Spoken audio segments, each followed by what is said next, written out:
Okay. So, present Srikanth ఒక మాట అన్నారనమాట. అసలు ఆ మాట విన్న తర్వాత 'గేమ్ చేంజర్' నిజంగా బాగుంటుందా? బాగోదా? అన్న డౌట్ తీసుకొచ్చారనమాట. హ్మ్. అసలాయన ఏందంటే నేను చేసిన క్యారెక్టర్ నాకు ఫస్ట్‌లో నచ్చలేదు. దాని తర్వాత ఫుల్ నచ్చింది అని చెప్పారు. అంటే ఫస్ట్ హాఫ్ బాలేదా?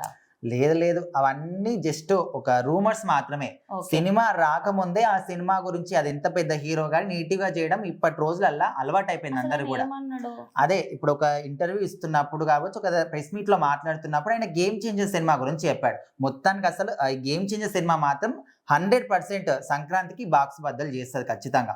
సో, ఆయన ఒక ప్రెస్ మీట్‌లో మాట్లాడుతున్నప్పుడు ఏమన్నాడంటే, ఈ సినిమా గురించి శంకర్ నాకు కథ చెప్తున్నప్పుడు ఫస్ట్ హాఫ్‌లో నా క్యారెక్టర్ గురించి ఇది ప్రెస్ చేసి వినాలి.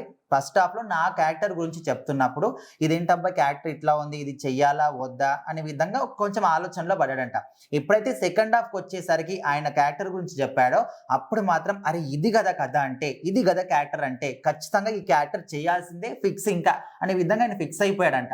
సో, ఈ విషయం ఇది విన్న తర్వాత అందరూ కూడా ఏమనుకుంటున్నారంటే, అరే! సెకండ్ హాఫ్ హైలైట్‌గా చేసి చెప్పాడేంటి?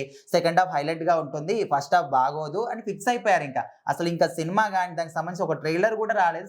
సాంగ్స్ మాత్రం వచ్చాయి. సో, దీన్ని ఒక్క మాటల ఆధారంగా పెట్టుకొని మీరు సినిమా సెకండ్ హాఫ్ బాగుంటది, ఫస్ట్ హాఫ్ బాలేదని ఆల్రెడీ ఫిక్స్ అయిపోతున్నారు. అది కూడా కొంతమంది ఎవరైతే నెగెటివ్‌గా చేయాలని అనుకుంటారో ఆల్రెడీ కాచుకొని ఉంటారు. అది అల్లు అర్జున్ కావచ్చు, ముఖ్యంగా ఎన్టీఆర్ కావచ్చు, రామ్ చరణ్‌కి ఆ! ఏ సినిమా వచ్చినా కూడా సినిమా రాకముందే 'ప్రభాస్' సినిమా మూవీ కన్నా బాగోదు తక్కువ అని. ఉంటదేమో గానీ, హ్మ్. 'ప్రభాస్' మూవీ నెగటివిటీ అంత ఎక్కువ ఉండదు. ఎందుకంటే ఎన్టీఆర్‌కి, రామ్ చరణ్‌కి పక్కా బాగా ఉంటది. హ్మ్. ఫస్ట్ నుంచే ఉంది. అదేందో మరి మేబీ 'త్రిబుల్ ఆర్' కంటే ముందు గూడా 'త్రిబుల్ ఆర్‌లో' కొన్ని సీన్స్ బయటకొదిలినప్పుడు అంతమందినెళ్లి రామ్ చరణ్ హ్మ్. ఒక్కడే కొడతాడు. అబ్బా! పులిని నిజంగా పట్టుకుంటాడా? అట్లా.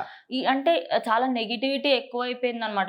దాని తర్వాత సినిమా వచ్చిన తర్వాత ఇద్దిరా సినిమా అన్నారు. హ్మ్. ఇప్పుడు గూడా ఇంతే నెగటివిటీతోని 'పుష్ప 2' గూడా అన్నారు. అంటే అక్కడ ఇంకా సక్సెస్ నెగెటివ్‌గా అయింది. చేయడానికి కూడా ఏం లేదు. ఆయన ఓన్లీ ఆయన క్యారెక్టర్ గురించి మాత్రమే చెప్పాడు. ఓన్లీ సినిమా గురించి మొత్తం కథ గురించి చెప్పలేదు. సో, దాన్ని సరిగ్గా విని అప్పుడు అర్థం చేసుకొని ఇట్లా అంటే బాగుంటది. మొన్న 'రామ్ చరణ్ స్వామి' గూడా అక్కడ 'బిగ్ బాస్ 8'కొచ్చినప్పుడు మీరు ఖచ్చితంగా 'శంకర్' గారి మాస్ లెవెల్ చూస్తారు. హ్మ్. అసలాయన క్లాస్ డైరెక్టర్ అనుకుంటారు. ఇప్పుడు మాస్ డైరెక్టర్ అని నిరూపించుకున్నట్టుగా ఆయన హ్మ్. 'గేమ్ సో, చేంజర్' ఆయన తీశారు అని. మొత్తానికి శ్రీకాంత్ చెప్పిన మాటలిన్న తర్వాత శ్రీకాంత్ ఏందబ్బా ఇట్లానేసాడు అని కూడా అనుకుంటున్నారు. అండ్ బట్ ఈ సినిమాలో ఆయన క్యారెక్టర్‌కి ముఖ్యంగా ఆయన మేకప్‌కైతే ఘోరంగా వాళ్ళ డ్యాడీ ఫేస్ ఏవైతే ఉంటుందో అచ్చ గుద్దినట్టు సేమ్ అట్లనే సేమ్. రెడీ చేశారంట.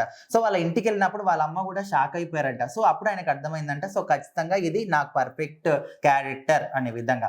అండ్ పొలిటికల్ బ్యాక్ డ్రాప్స్‌లో చేస్తున్న ఈ సినిమాకి మాత్రం హైప్ చాలా అంటే చాలా భారీగా ఉంది. ఇప్పటికొచ్చిన సాంగ్స్ కావచ్చు, ఇంకొక సాంగ్ గురించి కూడా తమన్ అప్డేట్ ఇచ్చాడు. Dope song. హ్మ్. సో, మొత్తానికైతే శ్రీకాంత్ అన్న ఈ మాటలు కొంతమంది తీసుకొని వాటిని నెగెటివ్‌గా చేయడానికి చూస్తున్నారు. కానీ అందులో ఏం లేదు. మీరు సరిగ్గా వింటే ఆయన ఓన్లీ ఆయన క్యారెక్టర్ గురించి మాత్రమే చెప్పాడు.